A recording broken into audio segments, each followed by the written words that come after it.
The most powerful story you'll tell is the one that you believe about yourself. Have you ever stopped to ask yourself, who told me that I had to be this way? Where did I learn that I'm not enough unless I had to be perfect, productive, or people pleasing? So much of our inner dialogues, the voices, the whispers, you're not doing enough, or you always mess things up, isn't even ours. It's borrowed, it's conditioned, it's inherited. It's time to change the voice and rewrite your inner narrative. That is straight from section 9, a part of my new ebook, The End of Starting Over, Your Guide to Healing, Growth, and Consistency. If you are ready to break the cycles of burnout and finally help redefine your relationship with discipline and self-trust, then this book is definitely for you. And the link is down below in the description or the show notes. Hi guys, and welcome back to another episode of This is for the Soul, and I'm your lovely host, Brianna Shadee. On this podcast, we talk about all things mental health, personal development, spirituality, girl talk, you name it, we're going to talk about it. So we are nearing the end of the Girl That's Tired of Starting Over series, and today we are on part 9 and talking about rewriting your story and redefining the narrative. So I really want you to just reflect for a second and really think about, when was the last time that you asked yourself, who told me that I had to live this way? So this whole entire ebook is about becoming aware of our uncomfortabilities when it comes to breaking the cycles of burnout and disciplining ourselves and following our dreams and going after the life that we really want to live.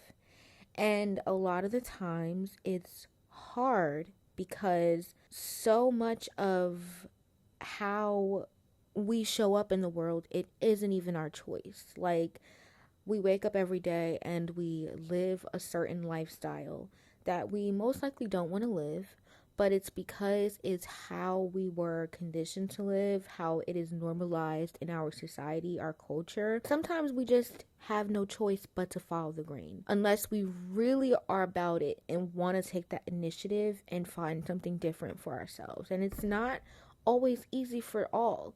But there are people out there who have the capability. You have the capability. It's just about how much you want to do it, how much you want to be different, how much you're willing to make a change to be the change. Think about it. There's different scenarios.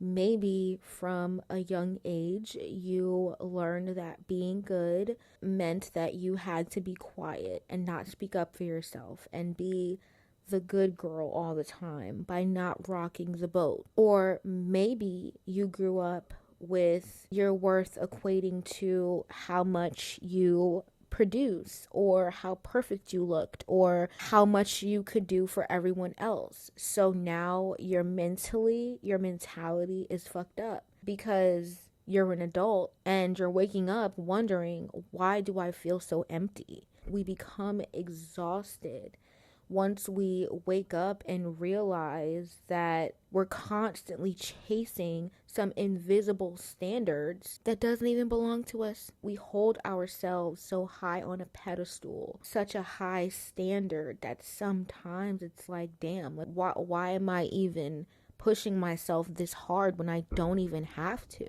Because life is really what you make it, you know? We see so many people working so hard and going so hard when they don't really have to, but maybe that's just something that's what they feel like they're meant to be doing. And your life doesn't have to look like that if that's not what you want, of course. I look at it like this. Life is like art. The universe, it hands you a paintbrush, it hands you a blank canvas, and you choose the colors. Maybe you're a natural color person, or you like neutral colors or blues and greens, and that's your vibe, right? That's your essence. It's your peace. It feels like calm, joy, flow. But over time, other people, they step in, parents, teachers, social media influences, and then they start adding to your canvas. They start adding reds and oranges and yellows, and some of those colors you don't really vibe with. They don't really click with you, but you just go along with it because it's like at this point, like I just need to finish this canvas. Like I want to finish this canvas, so I'm just going to go along with it and see where it goes, right? Over time, you get so swept up in all these other colors and what all these other people are doing and saying, and years go by. And one day you're just so overwhelmed, or you just look at your canvas and you're like, damn, what happened? Where did I go? Because the plot got messed up somewhere, and the original piece is now buried under layers and layers of someone else's vision. You can't peel it back from the beginning, but you can always start fresh, and you can always paint over it, and you can always rip the canvas apart and start a new one. That's the freeing part about it, because that's life. Like, you don't have to stay stuck in someone else's masterpiece. And a lot of the times we do stay stuck in other people's masterpieces by trying to find our way back to the original piece that we started, when you just can't. No matter how many layers you may try to paint over it, yes, it will look different over time, but you also have the ability to rip up that whole entire painting and start fresh. That's how life works, the beauty of life. It's not always easy. If we're still thinking about it in an art perspective, it's not always easy to reclaim the brush. And it's not always easy to just start over, because you have spent years letting other people dictate and put their input, take over, and add all these extra curves, lines, colors, whatever. So your inner critic has gotten louder, and that voice, that whisper, you're not enough, you're too late, to think that you can start over. But guess what? That voice, it isn't yours. It's borrowed. You don't own it. Borrowed. Okay? So that right there should give you the motivation to be okay with starting over. Because at the end of the day, there was an original masterpiece under all that noise. You have the strength to create something else that's more original to you. At any given moment, you can just choose differently. You can take back the brush. You can create a life that feels like you, because you have free will and you were put on this planet for a reason. Everybody has a purpose, right? Even if that means disappointing people who benefited in your silence, because you were not meant to stay silent forever. You were not meant to stay in the box of pleasing others forever. And like, you don't always have to be productive to prove yourself to anyone. You don't have to prove yourself to anyone. That situation is between you, yourself, and God. Okay, that's it. Like, your life is not supposed to look like anyone else's. It never was. Comparison will rob you faster than anything else in this life. When you start measuring your joy against someone else's experience or highlight reel, that takes a lot of time away from yourself, and you lose sight of the beauty in your own path, because you could be living your life your own way, but you're so busy stuck comparing your now to someone else's now. And here's the thing, comparison isn't even about envy. Sometimes it's about conformity. Sometimes it's about, how can I live my life just as good as this person? Like, how can I conform just like they have? And you start thinking, like, if your path looks like success, maybe mine should too. That's not the truth, okay? It's not.